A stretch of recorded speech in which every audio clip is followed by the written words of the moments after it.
All right, Shalom, giving all praises, honor, and glory to our power, Yahweh, Baha Shem Yahweh Shah, Baha Shem Rachak, Kodash, double honors to the apostles, the bishops, and the elders of Great Millstone. Peace and blessings to the hopeful elect of the tabernacles of David scattered throughout the four corners of the earth, whoever you may be, Shalom, Yasharala, Shalom. Right, it's been a good while, but this is going to be another helpful hints and info.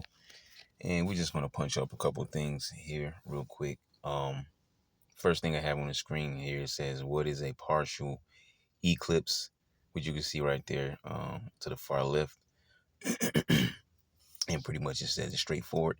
A partial eclipse occurs when the moon only partially covers the sun or earth. This is how it happens. Let me drop this down.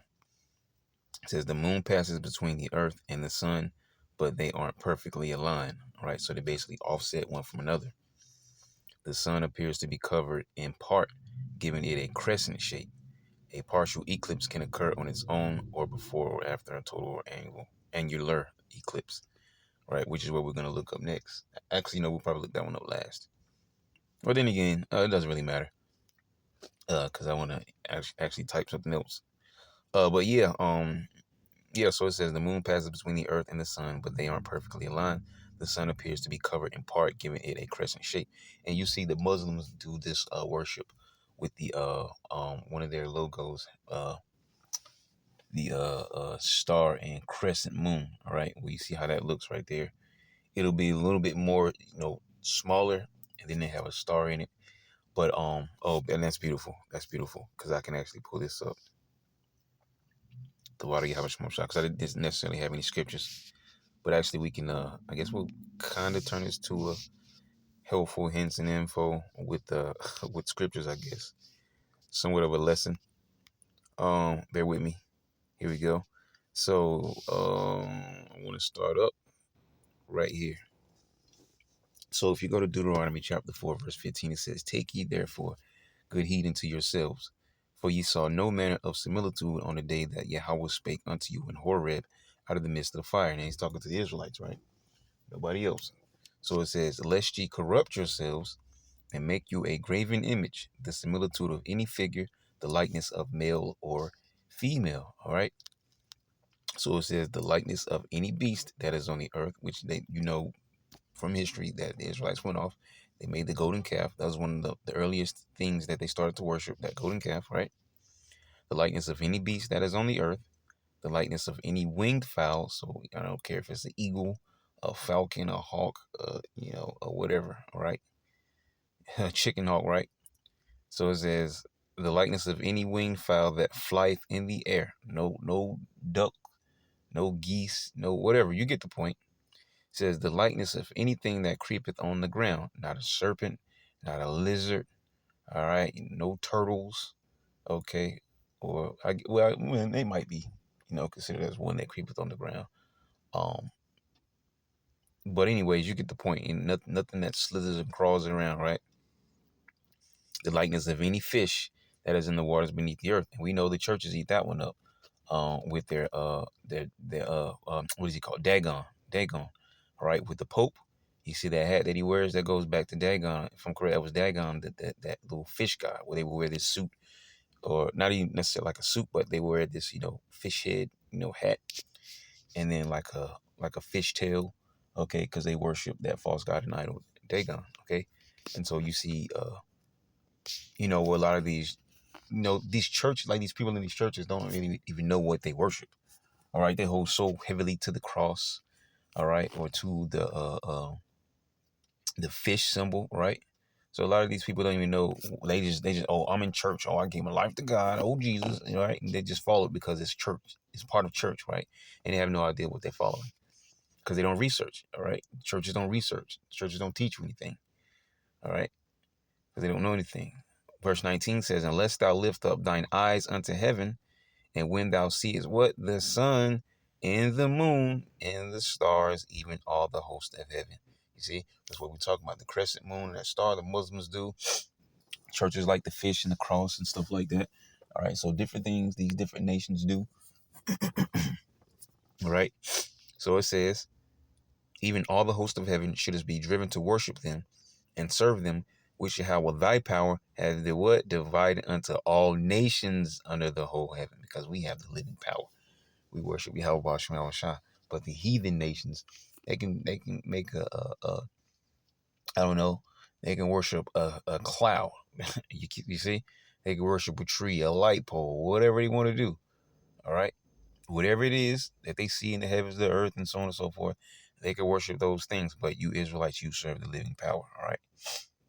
So that's why I want to read that.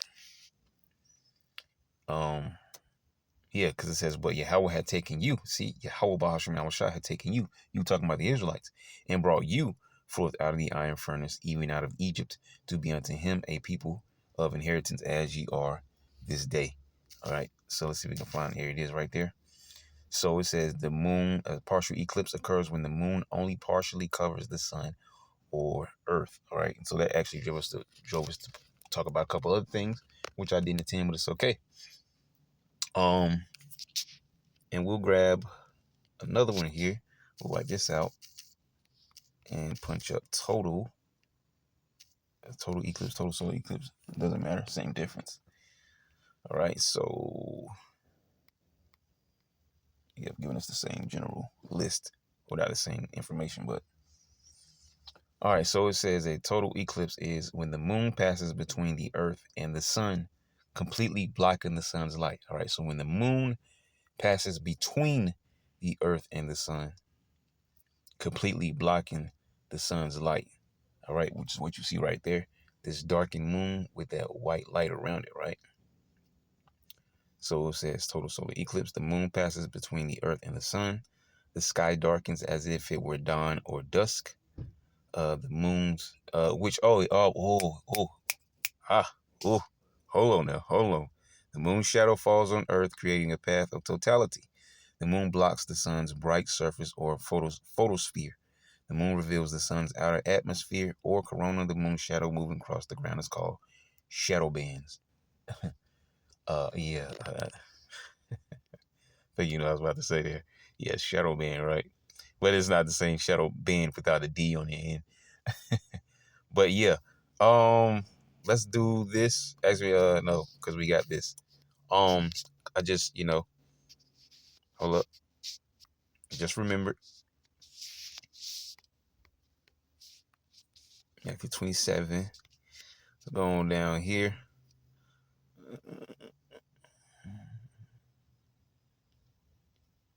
Here we go. He actually right here. So Matthew 27 and 45, it says, now from the 6th hour, there was darkness. All right. So the 6th hour is talking about 12 noon. How we know? Because from 6 o'clock in the morning, you would count 6 hours. So that would be 7, 8, 9, 10, 11, 12. So 12 in the afternoon. So from 12 in the afternoon, there was darkness. As a matter of fact, let's do this. Okay. In case someone may not believe me, let's do this. Okay. Let's go to the blue. Let's grab the blue. Let's grab, as a matter of fact, let's grab the AMP. Let's grab the blue. Let's grab the AMP, and let's scroll down to 45. Here it is. Now from the 6th hour, noon, there was darkness all over the land until the 9th hour. So from the 6th hour, so you would count from 6 a.m., 7, 8, 9, 10, 11, 12. That's 6 hours. So until the 9th hour, 1, 2, 3. 3 o'clock in the afternoon. Now from the 6th hour, noon, there was darkness all over the land until the 9th hour, 3 o'clock p.m. All right, so we're reading about the experience of one of these heavenly phenomenons. All right, when Yahweh Shah was on the cross. Okay, and it says there was darkness in the land. All right, from 12 noon to 3 o'clock p.m. Okay, let's go back over here. So you see that right there. If I'm correct, I'm not sure if it was the total eclipse or the annular eclipse. As a matter of fact, let's put annular in real quick before we actually see if we can go into that. Because I know Apostle Tahar has gone into this actually multiple times, if I'm correct. annular solar eclipse. So it says an annular eclipse is a solar eclipse that occurs when the moon passes between the earth and the sun, but doesn't completely cover the sun. All right. And that's where you get that ring of fire, which people worship that. All right. They even do it in their movies. Funkorek, they did, what's the movie? Actually, it's not quite exact. I was going to say The Lord of the Rings. I might be wrong. Actually, I can't really think of any movie, but they do show these types of things, excuse me, in their movies and things of that nature. Um, but yeah, solar eclipse that occurs when the moon passes between the earth and the sun, but doesn't completely cover the sun. So it's the same thing we just saw there. Total eclipse, which showed that white light. The annular eclipse, which shows that red and yellow ring. All right. And then you have the partial eclipse giving us that crescent moon, which we just talked about. So it says, yep, occurs when the moon passes between the earth and the sun, but doesn't completely cover the sun. The moon appears smaller than the sun, leaving a bright ring of sunlight around the moon. This ring is known as the annulus or ring of fire. Yep, there you go right there, the ring of fire. The annulus or the ring of fire. How it happens, the moon's orbit around Earth is elliptical, so its distance from Earth varies throughout the month. When the moon is farthest from Earth, it appears smaller than the sun. When this happens during a solar eclipse, the moon doesn't completely cover the sun. All right. And did we already, I think we typed in total eclipse. Yeah. And then we just typed in annular. Let's see if we can change this a little bit. Was there a yeah, I'm not gonna be able to type Yahushua, so we're just gonna have to type Jesus, because we ain't gonna get nothing on that one. Crucifixion. No, there was not an annular eclipse during the crucifixion. The Bible's description of darkness during the crucifixion doesn't match the timing of a solar eclipse. Okay, well, let's type in total. Actually, probably should have put in solar. It's okay. We'll see. We'll get to what we're getting to. No, solar eclipse did not. Okay, so let's just do this then. Was there an eclipse period? It says no, there was not an eclipse during Yahushua. So they're basically not giving us a. Let me see here. Or well, then again, because we didn't. There's another one I wanted to type up. Because I never typed that one in. Let's do lunar eclipse on. There we go. You see, and that's the one I forgot to type up. I was going to type up lunar. Okay. Going off of the scripture that we just read in Matthew 27:45, right? So, which is pretty much showing us the same thing. Just worded different, whatever. It says, yes, there was a partial lunar eclipse on April 3rd, 33 AD, the day when some believe Yahushua was crucified. This eclipse was visible from Jerusalem. Partial lunar eclipse. But that's not what the scriptures say. It doesn't say partial darkness. It says darkness. Okay? However, some doubt that the eclipse was the cause of the moon appearing red. They point out the eclipse was not total, and the moon rose over Jerusalem after the eclipse's max. All right, so let's do this because we'll get on the screen the solar eclipse. Let's get rid of this. What is that? It? Okay, yeah. All right, lunar eclipse, right? A lunar eclipse occurs when the Earth, moon, and sun align so the moon passes into the Earth's shadow. The alignment only happens during a full moon when the moon's orbit is closest to Earth's when the moon's orbit is closest to the Earth, which occurs roughly every 6 months. There are 3 types of lunar eclipses. Total, the moon passes through the Earth's darkest shadow. The umbra, making it appear red-orange. This is sometimes called a blood moon, and then partial, only part of the moon enters the umbra. So this is what you're seeing right here. Okay, so when it says there's a better one right there. All right. So when it was saying that when there was darkness in the earth from Matthew uh uh 37, 27 and 45, right? So basically what's happening here is all the sunlight that's not being blocked by the earth, all right, is hitting the surface of the moon. And all the because the atmosphere and everything that is filters through, all right, it'll hit the moon and appear red, which still, whatever way you want to cut it, it's still a heavenly phenomenon, because Jeremiah 10, right, learn not the way the heathen, be not dismayed at the signs of heaven. It's not just randomly turning red for no reason, right? These are things, these are signs. Matter of fact, let's read that. These are signs from the Lord from heaven, man. Okay, Jeremiah 10. All right. Hear the word which Yahweh speaks to you, O house of Israel, to us, right? To the Israelites. Thus said Yahweh Bahasham Yahweh Shah, do not learn the way of the pagan nations, because if you're not a Hebrew Israelite, by default, you're classified as a pagan and a heathen. And do not be terrified and distressed by the signs of the heavens, although the pagans are terrified by them. All right, for the customs and decrees of the peoples are mere delusions, exercises in futility. And him people going in on them. All right. So yeah, and that's why we talked about, the star and the crescent, them worshiping Dagon, the fish god, and the cross and the fish symbol, and all these different other things that these heathen nations do, because it was given to them to do so. But you Israelites, you worship the living power. And that surely was a sign dealing with, as a matter of fact, let's pull that back up, dealing with Yahweh Shah. All right, on the night of his crucifixion. 27:45. This is a heavy chapter, super heavy chapter. It says, now from the 6th hour, noon, there was darkness all over the land until the 9th hour. All right, so from 12 in the noon to 3 o'clock in the afternoon. Let's see. As a matter of fact, let's do this. Let's see what comes up, if anything.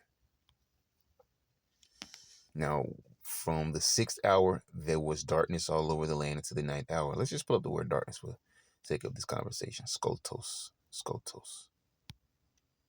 Darkness, of night darkness, of darkened eyesight or blindness, metaphorically of ignorance respecting divine things and human duties. Yeah, because the scriptures talk about us being in darkness, us without truth, out knowledge, understanding, wisdom, and the accompanying ungodliness and immorality, together with their consequent misery in hell, which hell is what? The grave, death, right? It's also a condition you play on the earth, which we're in hell right now. Persons in whom darkness becomes visible and holds sway. So really the ones at the top, darkness, of night darkness, of darkened eyes. Well, not even that one, just one and one. Of darkness, or night darkness, all right? So they're really not giving us too much there. Look, there you go. Shadow, shade caused by the interception of light. Not exactly what we're talking about, but it's still aligned with that particular topic there, right? It says an image cast by an object and representing the form of that object. A sketch, outline, adumbration. I believe I looked this word up before. To give a vague or general idea of something before. Okay, yeah. So yeah, shade caused by the interception of light. So that's what we just talked about with the lunar eclipse. The sun casting light on the earth, the moon's on the opposite side. So, whatever light is not blocked by the earth hits the moon and makes it look red. All right. So that shade cast, sort of, not exactly, because it would be more so like a like if you grab like a ball, like a small like ball, or maybe like a marble, whatever, just something not too big, but like a ball or whatever, and you got like a flashlight and you shine it, there's going to be a circle on the floor of the wall or whatever on the opposite side. All right, so that's pretty much more so what it's leaning towards, but we can kind of sort of still use it as an example here. Shade caused by the interception of light. What's this here? Shadiness, an example, obscurity, literally or figuratively. Look, darkness. It's straightforward there. All right. So yes, there was, which we had to manipulate. what the heck, Google a little bit to get what we wanted. So it says, yes, there was a partial lunar eclipse on April 3rd, 33 AD, the day when some believe Yahushua was crucified. All right. And so supposedly, you know, darkness, all right, possibly even that blood moon there, well, as we just read about. See, they believe that the eclipse appeared blood red and followed a dust storm that darkened the sun. I don't know about that one, the dust storm that is, but you know, the blood red moon, all right. And that's what we're going to experience here once again, but it's coming up here on the Passover, all right, which is, what is that, Thursday? Because if that's Thursday, it's also, yep, falling on the Sabbath, because that'll be the night of the Sabbath, the Passover, all right, and there'll be that this supposed blood moon here, all right, red moon, or however you want to call it there. Other interpretations. However, some doubt that the eclipse was the cause of the moon appearing red. Okay, whatever. I think we've already proven the point we wanted to prove there. Let's do this on the images. What is this? Joel 2:31, Acts 2:20. Let's see what it says there.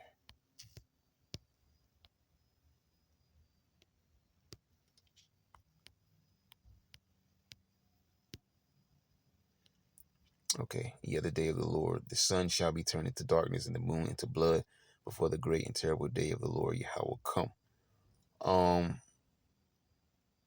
This is dealing with destruction. Acts 2:20.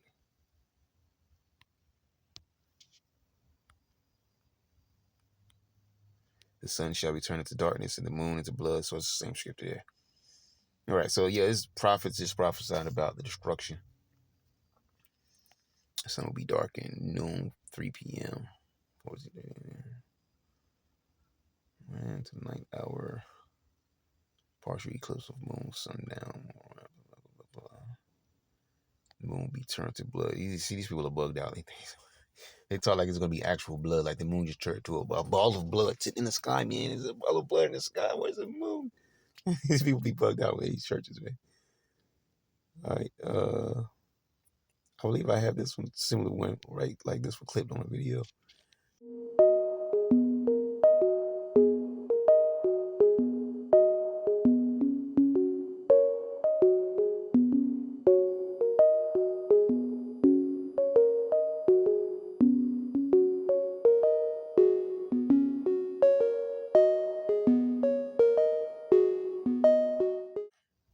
I think the point is made there for this little session here. We actually talked about a lot more than I thought we were going to talk about, but it's okay. All right, another little. Really, I just wanted to bring up the awareness of, you know, the blood moon, but yeah, we went into more than we wanted to go into, but it's okay. It kind of turned into a lesson, but it's just another, you know, helpful hints and info. So, you know, Lord willing, you will edify to next time. Yahshua, I'm going to say shalom.